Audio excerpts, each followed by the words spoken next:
Okay, thank you. Good morning, everybody. I'm very honored and delighted to have this opportunity to moderate the spatial dialogue number one. This is literally special because we have a very special and distinguished speakers for this dialogue. I don't have to introduce our two speakers because they have been already introduced. As you may know, the purpose of this dialogue is to explore what is required of political leadership in today's world. Prime Minister Nicoletta and Prime Minister Clark, I think both of them have extensive political experience that can provide us with brilliant insights.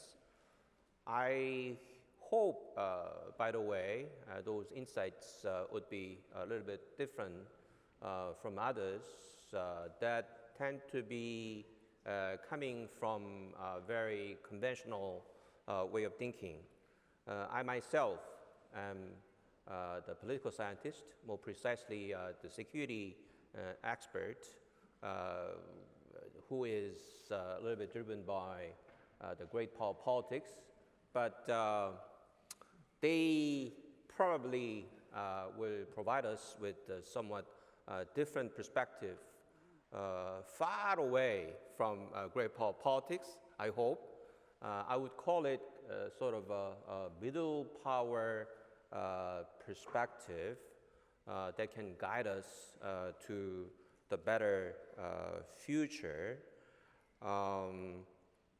So I think this kind of a perspective I believe, is quite necessary to deal with very complicated problems such as climate change, human rights, terrorism, spread of weapons of mass destruction, etc., in today's world.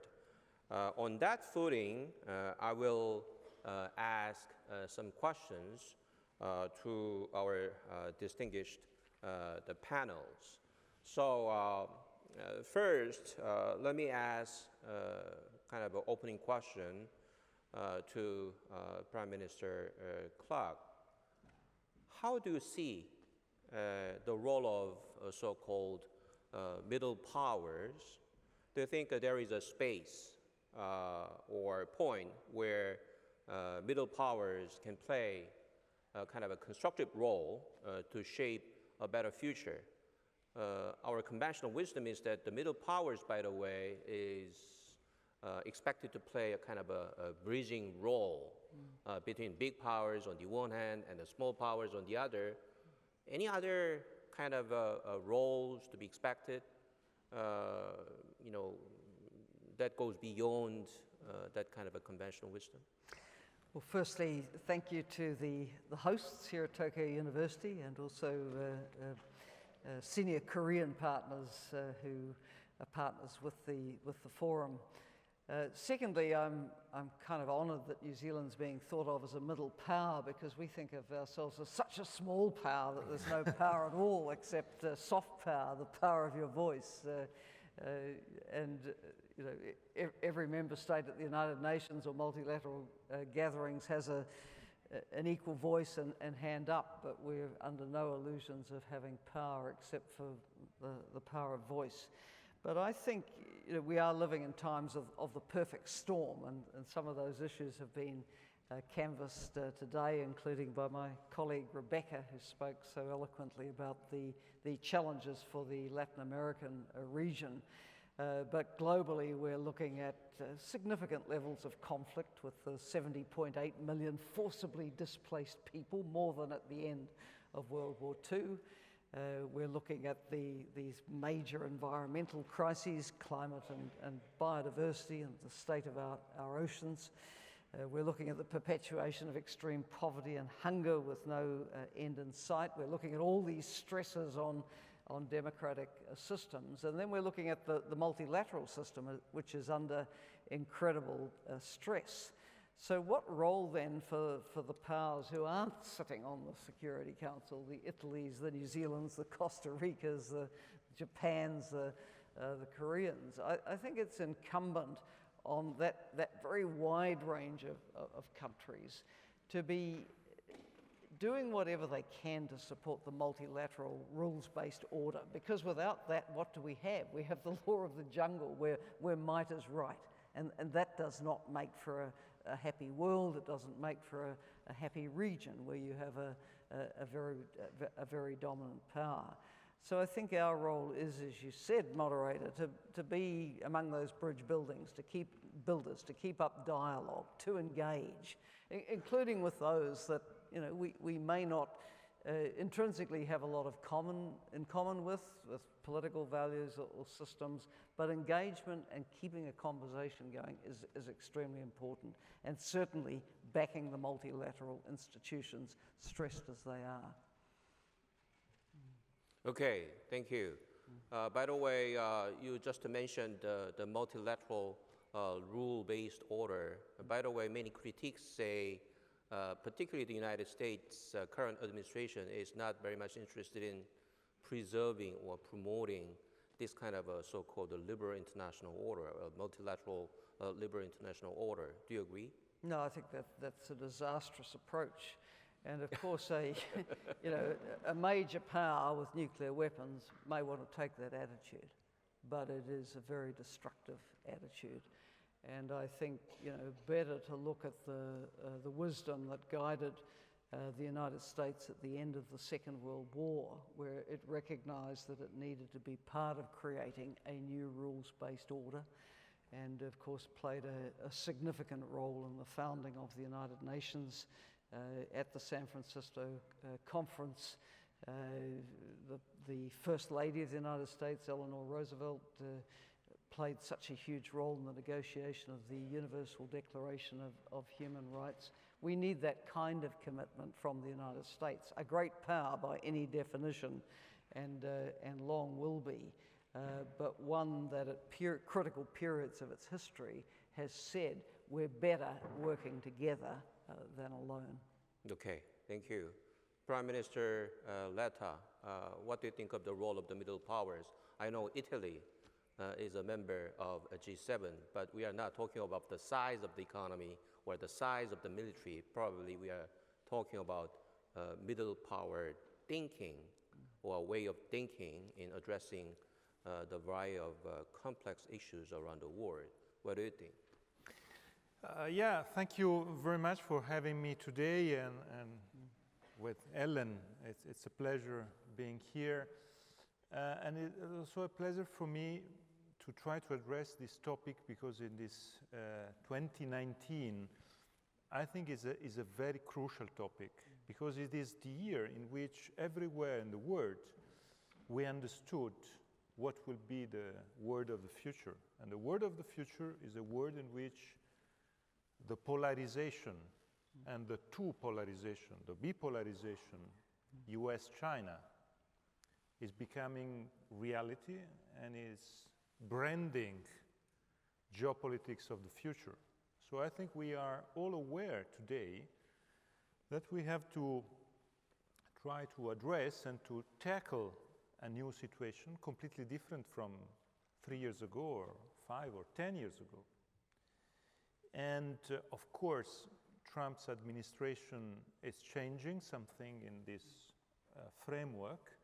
But at the end of the day, I think this bipolarization, US-China, will be for the next future the topic, the structure, and the structural system that we have to deal with.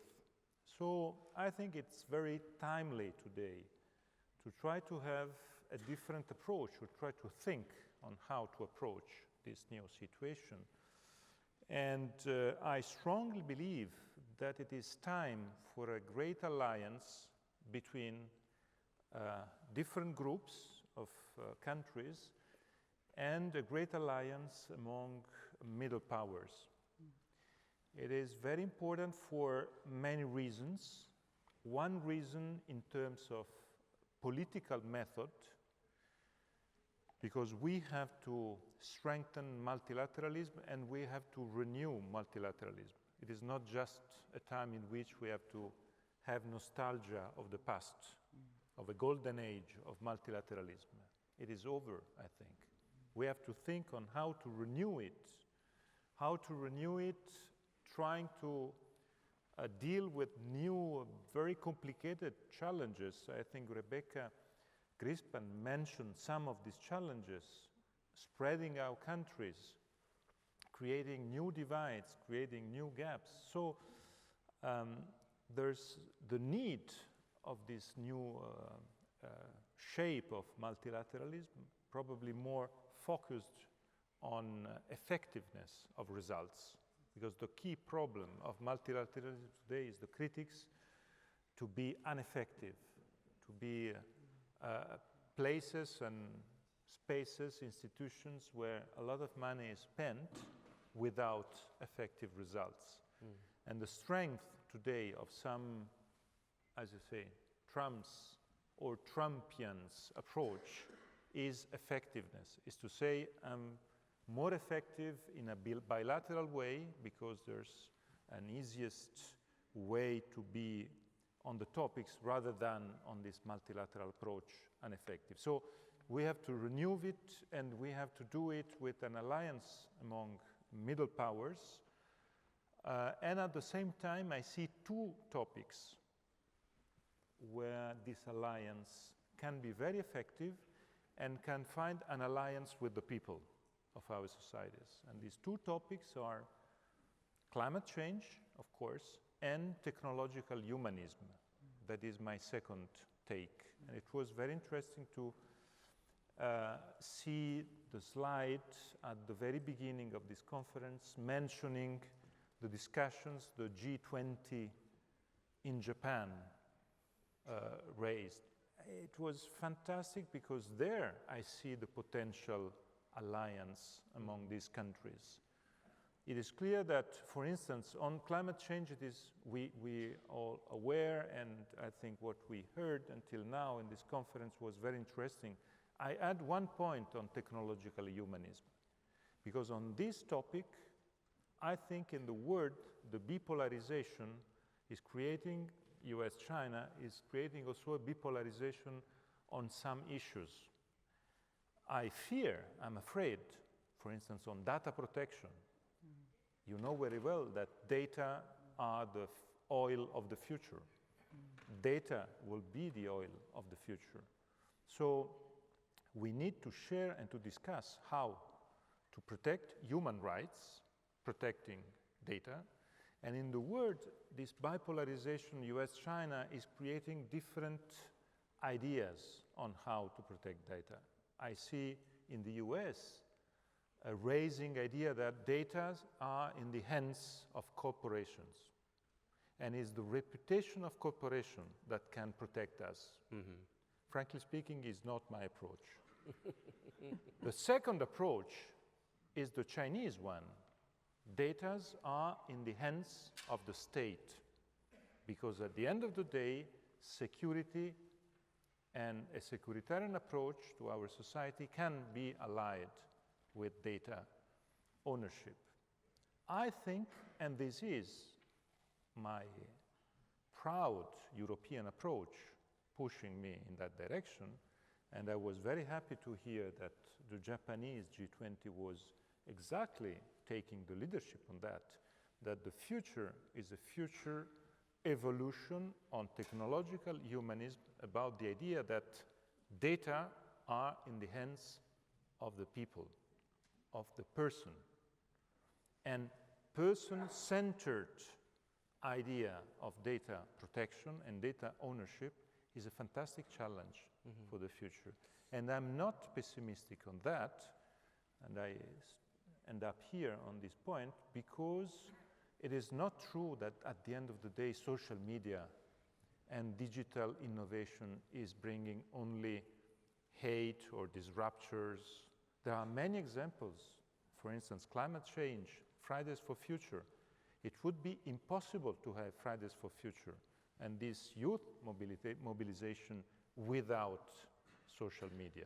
It is one reason why, at the end of the day, if we use it in the correct way, results can be fantastic positive results, and they can be anti the nationalistic mood that is today's raising. And I was very happy to hear the former Prime Minister of South Korea on the topic, on the big risk of the rise of nationalism today.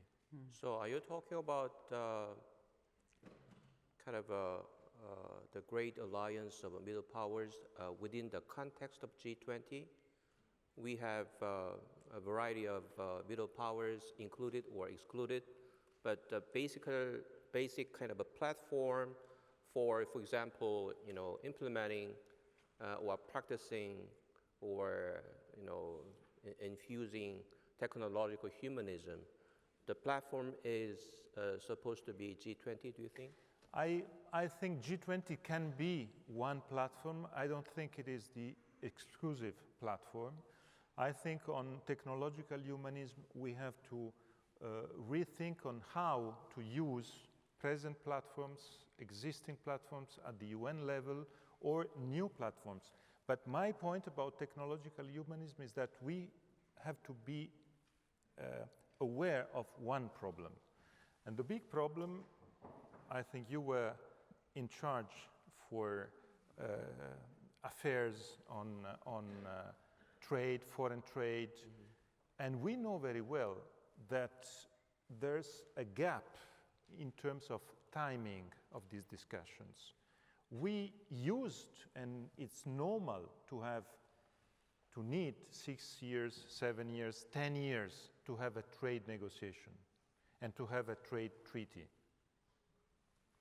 It is impossible to think that we need 10 years to have a negotiation on a technological treaty, because technology is very fast in raising and in dying too. So we need to adapt the way in which we negotiate, the way in which we organize the multilateral discussions, having in mind that effectiveness means being very, very fast also in the way in which we negotiate. So I think we have to raise at UN level and at multilateral level, at G20 level, the problem of how to be fast in these negotiations, because we need these kind of negotiations, but we can't have the same, I would say, very slow time that usually we take for trade negotiations. That's right.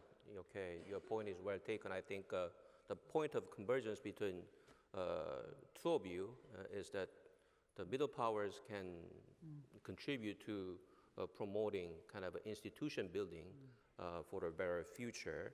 By the way, as we listened to the previous speaker, Rebecca Greenspan, I was really surprised to see that rapidly declining support for democracy, in Latin America. I think Latin America is not an exception. I think if you look around, democratic system is on the verge of being overtaken by the global spread of populism. How do you assess the current situation, Prime Minister Clark? Do you think this is a real crisis, global crisis? Yes, I think there is a crisis in many democracies. And I like the phrase with which Rebecca Greenspan ended, that we need to transform anxiety into opportunity, because what I see populists doing is transforming anxiety into even greater anxiety. So they take an anxiety and then they scratch it and make it worse, and then of course work up that anxiety about the outsider, the migrant, other countries' trade, blaming everybody else but a country itself for the issues and challenges that it faces. Secondly, I think a number of the democracies are putting on a pretty bad show, as it were. I mean, it's been quite astounding, really, to see such a long-established democracy as the United Kingdom really humiliated by the debate over Brexit, which has split its country down the middle. The United States democracy clearly is in a very special place at the moment, but then you think of Europe and the political strength that has been gathered by, what we can broadly describe as fascist movements on a continent where it was brought to its knees by the war against fascism just close to 70 years ago. So it is a worry, and then you have these very strong authoritarian leaders in a range of countries, some not so far from here, who kind of sit back smiling, saying, oh, well, we just keep on running things in an orderly way while these democracies mess up. But that brings me back to the old saying of Winston Churchill, who said that democracy is the best of all bad forms of government, because without it, what's the alternative? At least with democracy, you have voice, you have, as Rebecca said, agency, you have a way of expressing your views. Heaven knows, democracy in France is challenging too, and there's major protests again in France now. But if there wasn't that vehicle of freedom of expression, free press, ability to speak your mind, to go into the streets, that's a safety valve that, in a sense, enables societies to carry on and function even where there's a great division of opinion. So yes, it is challenging times. I'm looking now at this range of protests that are going across states which are ostensibly democratic, right? But from Lebanon to Iraq, to Iran, from Chile to Colombia, to Bolivia, you have huge protests paralyzing countries. Often common characteristics are a concern about inequality, falling living standards, corruption in high places, poor public services. In some cases, it's human rights abuses and repression.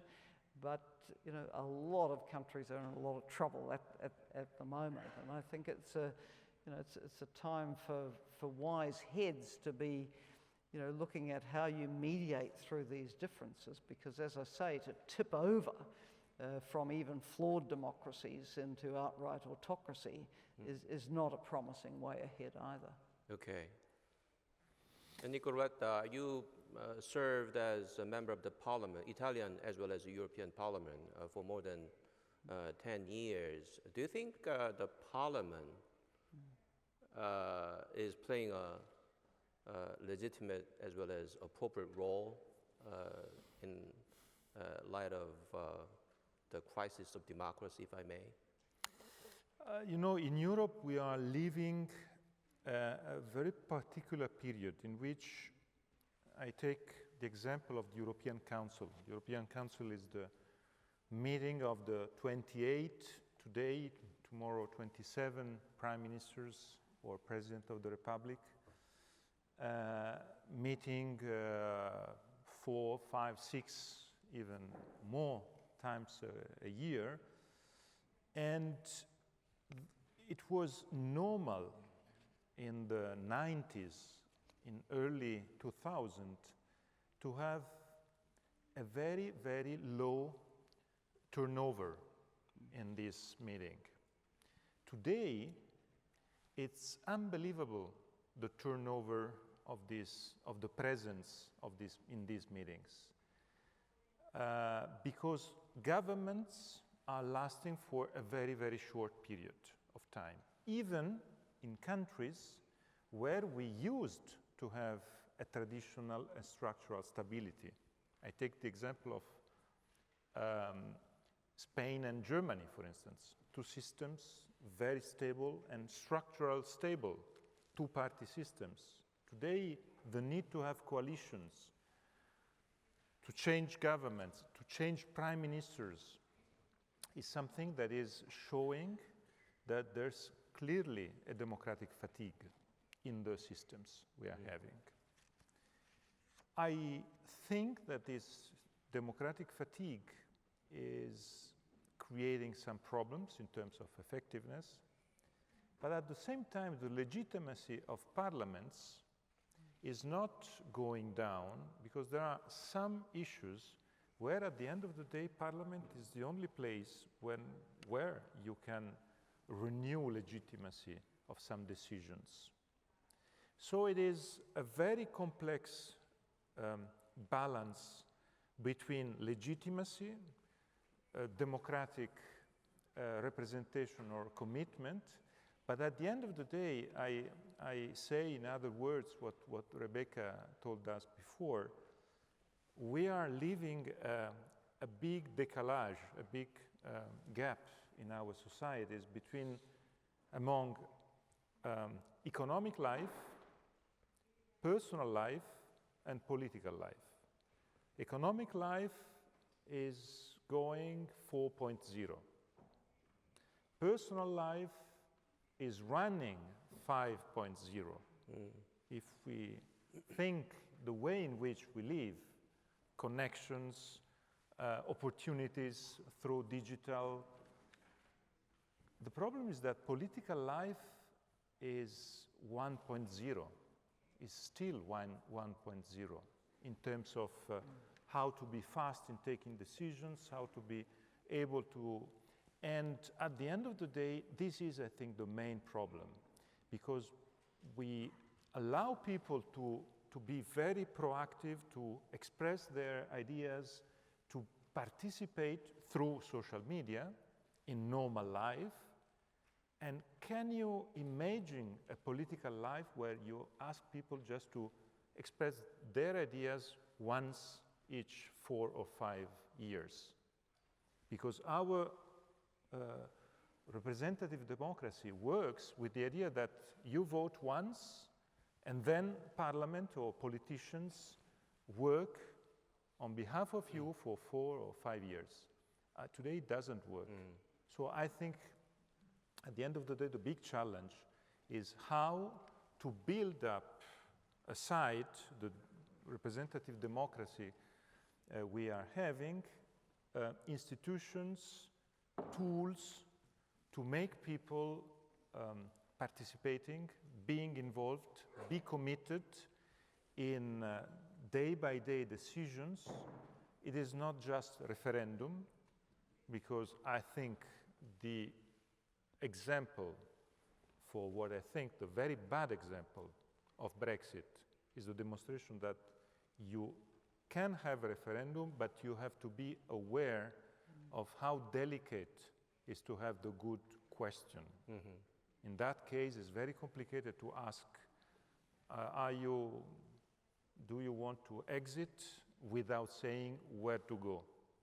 And I think the big problem of today in the UK is exactly the fact that the question was half a question and the other half was missing. And today the big problem is the second part of the question. But at the end of the day, the big problem is how to build up tools to make people attending, being committed, being connected with the decision-making process. And so it's a problem of participative democracy tools. We have to be creative on that. It is something that necessary. If we don't, I think representative democracy will die. Not die in a clash, but die declining. In Europe, there are many people starting to think, but at the end of the day, this Erdogan is not so bad because he's very effective. He takes decisions. This Putin, not so bad. He takes decisions. We have to be aware that is a big risk in terms of being attractive in these terms. Yes, we need to prevent the slow deaths of democracy under any circumstance. In that sense, I think the role of the parliament or diet or national assembly, whatever you call, between the government and the civil society. There's a big role of universities and education institutions. This is why I'm so committed in education in university today, because I think at the end of the day, education is fundamental in these fields. You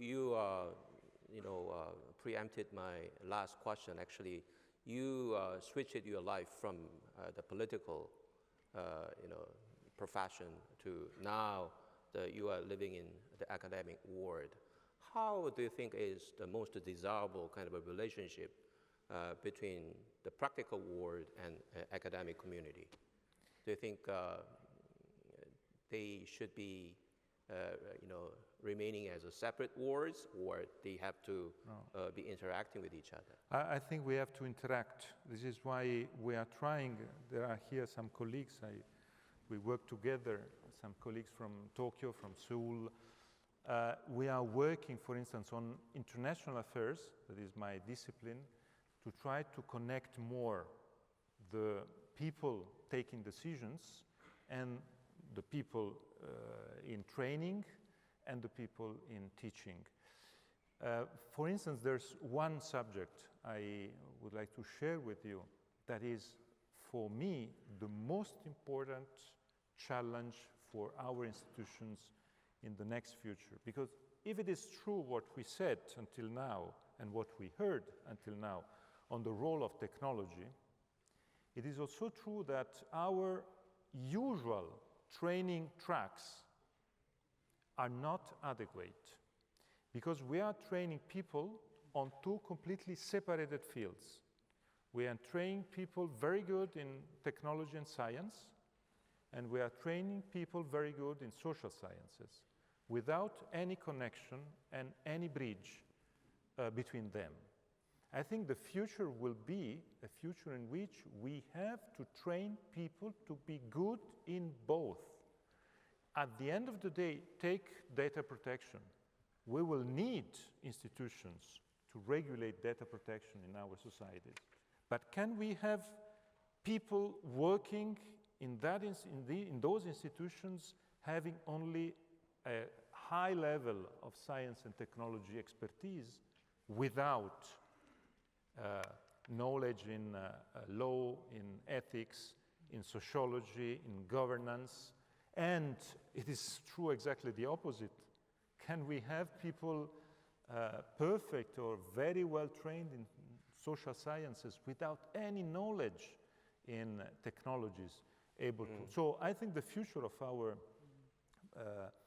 fields will be how to bridge these two very separated today words. So this is why we are trying with my university, which is one of the universities in social sciences, to bridge and to create this bridge. I think the future is one of the topics. It could be very positive also for the world of politics and of institutions, and I think the foundation also can be very useful for that.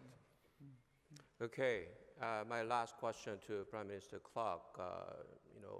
After finishing up your political career, you have been a kind of frequent contributor to international conferences, prestigious forums, etc.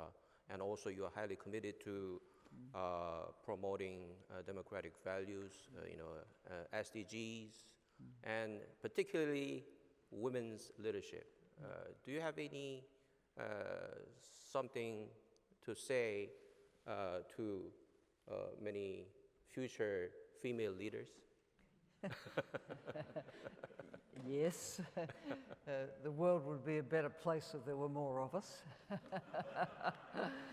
And I do give a lot of support to women's leadership initiatives and conferences and causes, actually. I've just been in the last 3 weeks at the Nairobi Summit, which was the 25-year anniversary summit of the Cairo International Conference on Population and Development, a UN conference. And it's an interesting dimension of our times that this 25 years on conference couldn't be a formal UN conference, because there is now a pushback against women's rights and access to sexual and reproductive health services that we did not see in 1994. And similarly, next year there will be meetings around the Beijing Plus 25 anniversary of the 4th World Conference on Women hosted by the UN in Beijing. in 1995. Again, these will not be formal UN meetings because of the scale of the backlash. And that is worrying, that we can't break new ground on the gender equality agenda and rights agenda because there are countries that are digging in against pushing forward on that. And I think for women of my generation, this is incredibly frustrating because you would like in 25 years to see more progress than we've seen. So, you know, coming back to your question around women's leadership, desperately need more of it, need more women in cabinets, need more women in parliaments, because that's the way you get issues that are so relevant and important to women's lives as priorities. You know, here we are 25 years after Cairo, landmark conference on population and development, proclaiming that every woman, you know, should have the right to sexual and reproductive health services in order to enjoy the right to empowerment. It's very critical. You know, here we are, 880 women still dying every day of preventable causes around childbirth and pregnancy. I mean, this is unacceptable. Still 25% unmet need for family planning services. Now, I do think that if the world's decision makers were much more representative of women, you wouldn't see these glaring gaps still.